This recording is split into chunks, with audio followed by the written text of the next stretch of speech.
Attention Canadian snowbirds. Purpose of this video is to give you as much information about the new requirements that the United States border has put in place for all of us Canadian snowbirds. I will go over the registration process, the fingerprinting, the photographs, and the fee requirements. Let's go.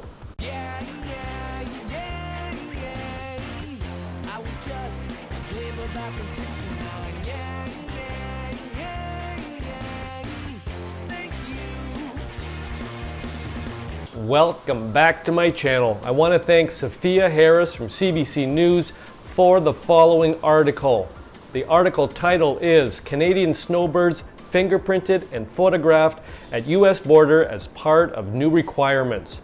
The article goes on to say, U.S. Customs and Border Protection says travelers who register at border will be subjected to such measures. Several Canadian snowbirds reported that they were fingerprinted and photographed at the U.S. border this month when registering for their winter stay, which U.S. Customs and Border Protection, CBP, told CBC News is now standard procedure. Jackie and Steve Ree of Ladysmith, BC arrived at the Peace Arch border crossing between Surrey, BC and Blaine, Washington on October 9th. The snowbirds knew they'd have to comply with a new registration requirement for travelers staying in the U.S. longer than 29 days. So when a CBP officer said they could complete the process at the border, the couple agreed, unaware of what lay ahead. Jackie Ree said they were sent to a secondary inspection where their motorhome was searched. I'm watching them open all the hatches and we're thinking, oh my God, she said, they went through our whole RV. Ree says she and her husband waited in line for 1.5 hours only to be told by a second CBP officer they couldn't register at the border. But when they were about to leave, a third officer said he could register the couple and proceeded to photograph and fingerprint them for data collection purposes. I thought, geez, I hope I don't have anything on my record they're going to find, said Ree, adding that she didn't. The couple was charged $60 US total for their completed registration. Ree said she feels the fee is a bit of a money grab and found the process frustrating as CBP officers had conflicting notions about whether they could register travelers.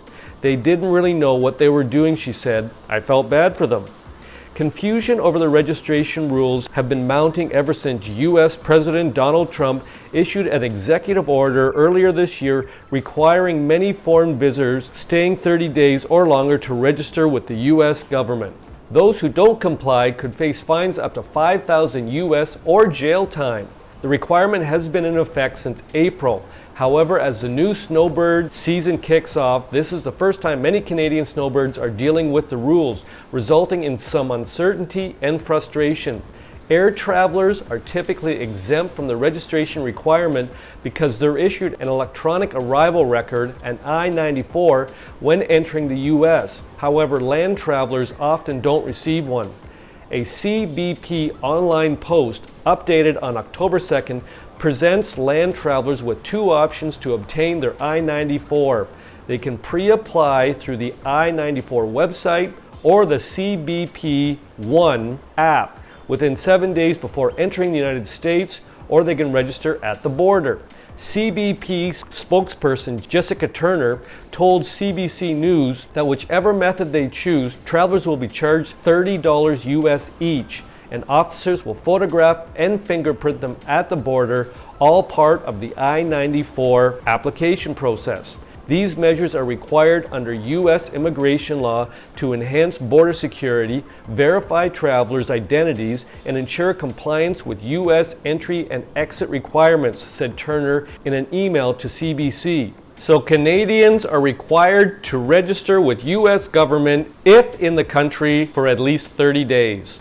But immigration lawyers and snowbird organizations say there's another option for land travelers for long-term stays. If border officers let them enter the U.S. without an I-94, they can register online at their destination by filling out a U.S. Citizenship and Immigration Services form called the G-325R. The form asks travelers a lengthy list of personal questions such as their U.S. address, email, and marital status. It must be completed within 30 days of arrival, and there's no fee and no fingerprinting requirement for Canadians. U.S. immigration lawyer Jennifer Baim says it will be up to the individual CBP officers to decide whether they will insist travelers apply for their I-94 at the border or grant them the option of completing the alternative G-325R form at their U.S. destination.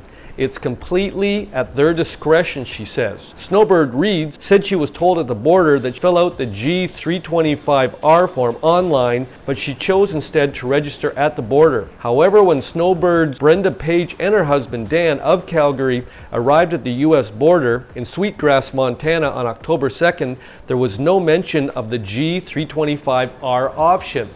Instead, she says they were automatically sent to secondary inspection so that the CBP officer could help them complete the I-94 application process.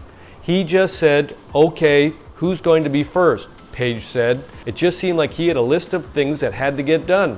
Page said the couple was photographed, fingerprinted, and charged $60 US total. She said no part of the process was presented as optional. "We want to keep coming back every year, so we just did it." Another snowbird, Caroline Horn of Burlington, Ontario, said she and her husband had a completely different experience at the Peace Bridge border crossing in Buffalo, New York on Wednesday. She said the couple told the border officer that they planned to stay in Florida for about 30 days, and he let them enter with no mention of a registration requirement. "Nothing came up other than what we do for work and do we have any alcohol or tobacco," Horn said. CBC News sent Horn a link to the G-325R form, which she promptly filled out. Now, it seems like there are separate departments in the government which is causing this confusion. CBC asked CBP's Turner about the G-325R form option. She dismissed it. It does not replace the requirement of an I-94, nor is it relevant to the entry process for U.S. citizens, said Turner. Lawyer Baim attributed the confusion over registration options to the fact that two separate immigration agencies, CBP and U.S. Citizenship and Immigration Services, are involved in the process. They're not always fluid in the way that they operate or how their operations or decisions impact each other, said Baim, a partner of Bernardi Immigration Law in Buffalo, New York. Now, it seems like there might be a reprieve for the Snowbirds. Trump administration sued over traveler registration requirement. She says if Snowbirds pre-register online or register at the border, they're likely to be sent to secondary inspection, which automatically means they'll be fingerprinted and photographed to verify their identities. When you go through the secondary inspection office, it's part of their general course of action, she said. Bem said Snowbirds who instead complete the G-325R form when in the U.S. may find it a more seamless experience. If you're savvy with the computer, it's not an overly cumbersome application. But there's so many questions that are going on with this process right now.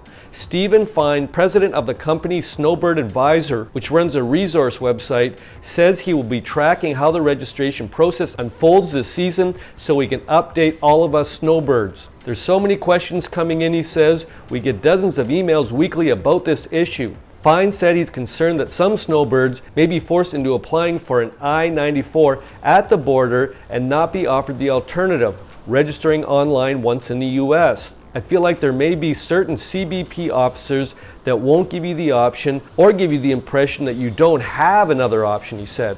Snowbird Page, who wasn't given another option at the border, said she didn't mind the process, including the fingerprinting and photo scan. "I wasn't worried about it. I've not done anything wrong." Canadians already in the U.S. can check their CBP website to see if they were automatically issued an I-94 upon entry. So there you have it. I will be doing regular updates through the winter months. I want to say ciao for now. If you have any comments, pop them in the comment section. I'll get back to you as soon as possible.